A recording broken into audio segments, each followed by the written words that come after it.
Dowdall and I play the viola. I play with Crash Ensemble and the Irish Baroque Orchestra, which are both groups that are resident in the National Concert Hall.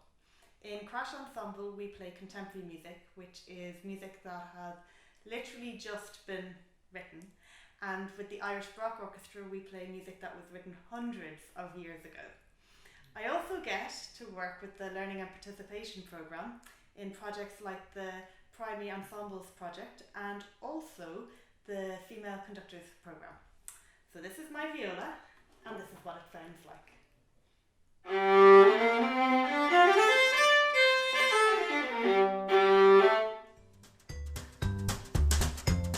So a viola is a stringed instrument, which means we have strings. But we also have a bow. So the strings are wound around the pegs and they go all the way down to the bottom of the tailpiece where they go in a little hole and they are stuck there. So it doesn't matter how hard I pull them, it's not going to fall out. The pegs keep the strings nice and tight, but if I listen to see what happens.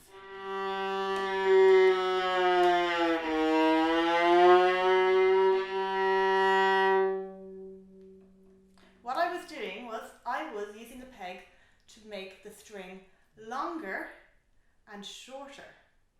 I can do the same with my fingers.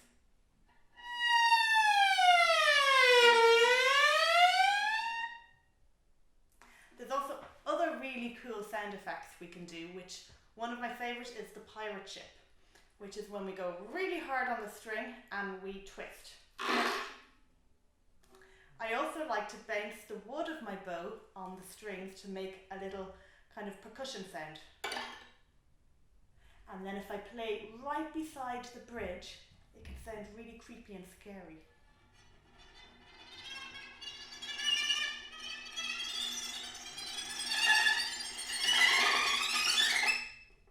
This is my Baroque viola. It looks so similar to normal violas, or what we might call modern violas.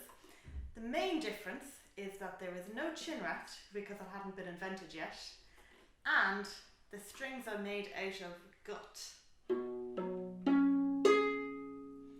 Also, the bow is a lot more simple than our contemporary bows, and it's a little bit more curved, like we'd have with a bow and arrow. I'll play a little bit for you so you can hear what the gut strings with the Baroque bow sounds like.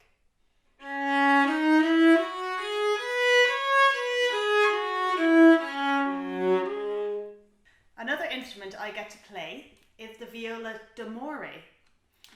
This is a really strange instrument because it has 14 pegs for 14 strings. It sounds a little bit like a harp when we pizzicato. And this is a really old style instrument. You can see how it's quite different from my viola because it's a lot smoother on the sides, and also it doesn't have a chin rest or a shoulder rest.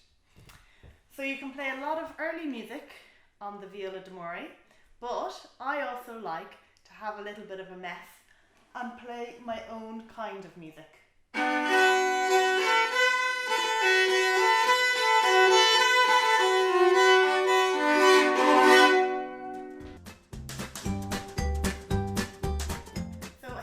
Violin when I was around 4, but I wasn't really that into it. Really, my parents made me do it, but I'm delighted they did because when I was a teenager I tried out a viola and it all clicked. I absolutely loved the sound of the viola and it really made sense to me as a person and as a musician. Since then I have enjoyed playing viola everywhere with loads of people and making great friends and making beautiful music. I'm going to play for you a little bit of Max Reger's first viola solo suite.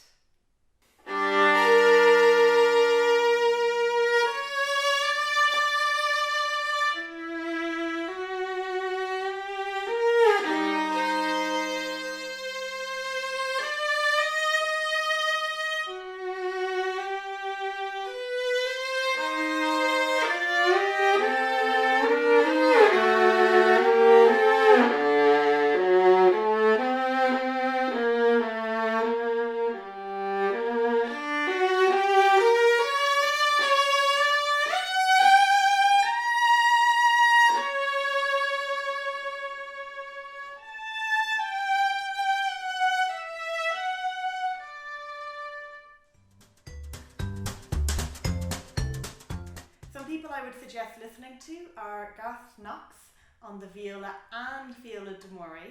He composes and plays, so you can actually hear a composer play his own pieces, which is really cool. For other violists, I would say Yuri Bashmet or Kashkashian or Nobuko Imai. There are so many wonderful musicians, and go explore. Some of my favourite pieces for viola have been robbed from other instruments. The Bach cello suites are absolutely beautiful, and I love hearing them both on cello and viola. Then for something a little bit later on, the Schubert Arpeggione Sonata is absolutely gorgeous. That was made for an instrument that no longer exists, so I think it's okay we play it on viola.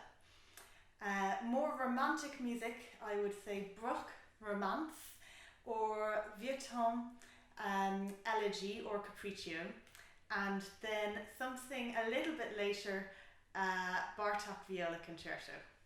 I hope you've enjoyed this video all about the viola. If anyone out there plays the viola, would you like to send in your favourite piece?